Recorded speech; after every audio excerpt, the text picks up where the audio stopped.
So picture this. You're shopping for a new guitar. You want to go somewhere, try something out, feel inspired, get something in your hands and see what works for you.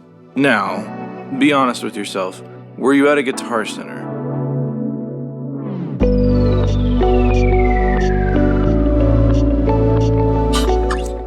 Man, when I was a kid, Guitar Center was the place to go. I remember I would ask my mom to drive me almost an hour to go to Guitar Center just to play all of the cool instruments and talk to the salespeople because they were like the coolest people. Holy cow. This would have been like over 20 years ago.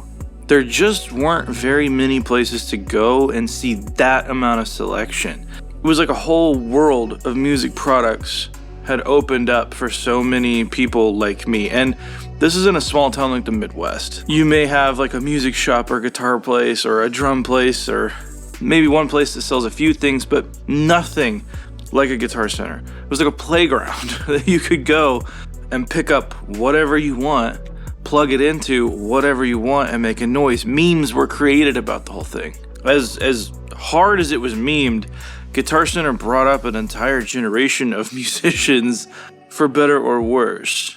It changed the culture of the products industry. And now, here we are. This is not a financial channel, so I'm not going to get into crazy details here. For those of you that don't know, Guitar Center is in trouble, or they have been in trouble for a long time. So what's going on with Guitar Center? Guitar Center's credit rating was just lowered again to B3 by Moody's. What does that mean? Basically, you have three companies, S&P, Standard & Poor's, Moody's, and Fitch, that basically give a report card to companies, nations, economies, a quick snapshot based on certain criteria of if this is a good investment or not. Hashtag not a financial channel. So they're going to look at things like overall management of the company, the nature of the debt that that company holds, the cash flow that that company is currently having, what cash is coming in, what cash is leaving, and the ability to make interest payments on their debt. Now, it's been talked about quite a bit that Guitar Center is struggling to make their interest payments on the debt that they currently have, which is very high. So what happened here? When did Guitar Center go from the cool place as a kid that you could go and find instruments? I'm holding this one because I'm 99% sure this was purchased at a Guitar Center many moons ago. This sucks. This whole thing is really sad. One thing you hate to see is when a company is purchased by another like investment company and they come in and they change a whole lot of things. And obviously, yeah, their main goal is to their shareholder, which ultimately you would think you run a tight ship, you make the business as profitable as possible, that's going to benefit the shareholder. That doesn't seem like what happens 99% of the time. They come in and they bleed that company for all it's worth, get down to the nitpicky stuff, selling these things for as high a price as possible, keeping cost as low as possible, and that translates to people who aren't maybe as knowledgeable as some other places you could go. In the beginning of the video, I asked you to imagine yourself shopping for a guitar. Where are you? I don't really think I could picture myself going and trying to make an actual purchase at a Guitar Center. And that sucks. I would love to be able to because that selection is insane. If I'm going anywhere to a Guitar Center now, it's because the used section is typically awesome if you know what you're looking for. But if you're going to buy a new instrument, I get weird about that. Once you start getting into anything above like an entry-level instrument, those things have been put through the ringer. What made Guitar Center really, really cool and being able to try anything has kind of become the detriment because you know you could go, anybody else could try that. Instrument upkeep has been an issue for a long time. Obviously, there's people that work at Guitar Centers who are really good people who are very knowledgeable about what they're doing and passionate about helping you find exactly what you need. But it really feels like, from an overall standpoint, the customer service has been on decline for a long time. Or at least that the culture of the management has changed. There's different goals, and you can see it in the financials. So Guitar Center is owned by Aries Management, and if you want to see everything that Aries Management owns, go check it out. The list is bafflingly long. They have companies in all different sectors, in all different locations, and there's tons of them. Because they're owned by Aries, we're not going to see the individual financials of Guitar Center itself. But what we can do is look at the earnings call of Aries as a whole. And maybe we could use our best judgment to apply that to see what's happening at Guitar Center. This is all stipulation. Obviously, none of this is financial advice. I'm just some stupid studio owner who happens to have a YouTube channel making a video. First thing you'll see with Aries Management Corp, their stock price has gone up and continues to go up, not just on a 1-day scale, not just on a 5-day scale. Zooming out 6 months and even a year, their stock price is up. We go down here to their financials and their quarterlies. Again, this is for Aries as a whole, not Guitar Center. But if we see how these things play out, maybe we could see how they act as a company as a whole. So as of December of 2022, revenue's down $937 million. Okay, so year to year, that's a 28% decline.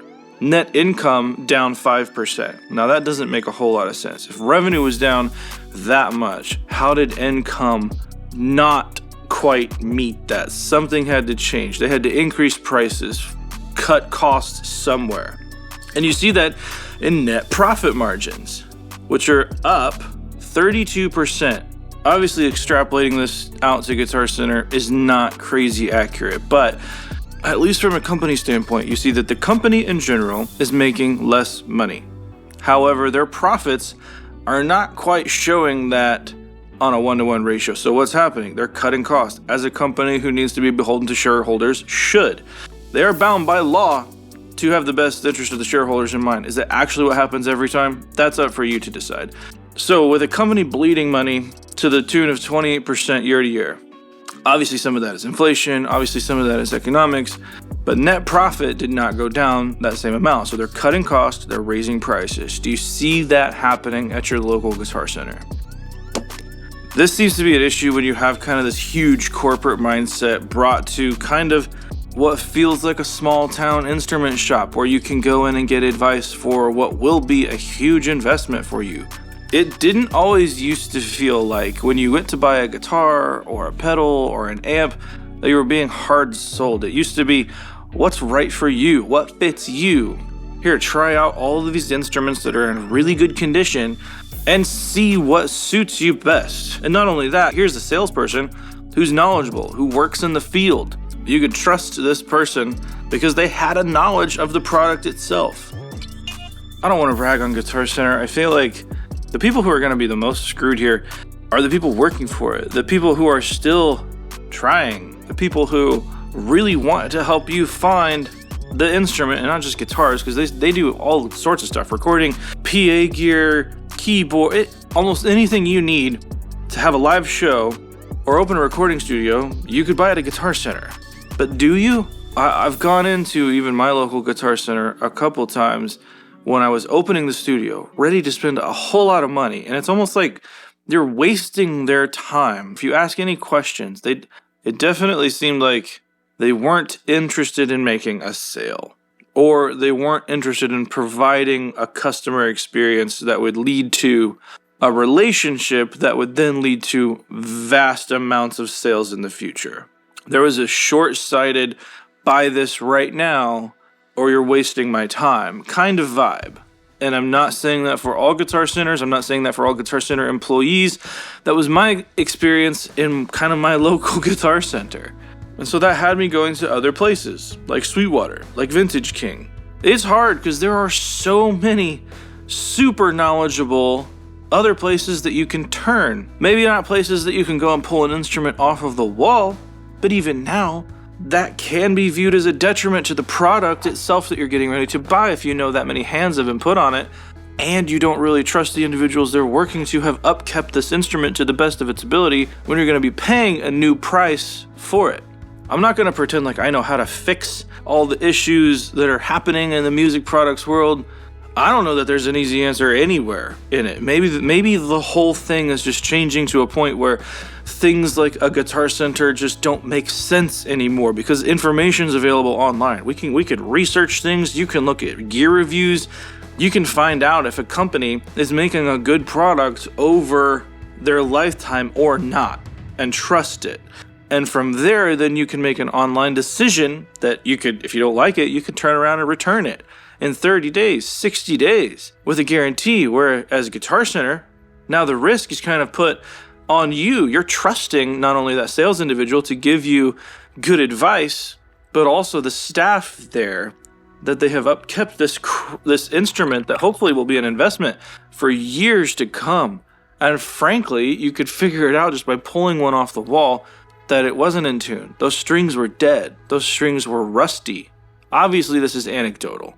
This is not meant to be a slam at Guitar Center at all. If anything, I'm like crazy bummed out, because in a perfect world, there would be a place I could take my kids to like that. That's close. Obviously, the more places that are selling instruments like that, it makes it better for the music industry as a whole. But we have to do it from a genuine standpoint. Obviously, this is a whole like utopian mindset here. It just sucks when you see big companies come in and take over these kind of smaller parts of industries and bastardize them to the point where they're like a shell of their former self. If you guys think I missed something, please let me know. Let me know in the comments down below if you've had similar experiences, or what you think about Guitar Center, or what you think about the music products industry as a whole. I'm genuinely interested. This is kind of bumming me out, and I genuinely hope I'm wrong. Anyway guys, I'm Resident Loser Jeremy. Hit the like button if you like it, hit subscribe. I'll see you in the next one.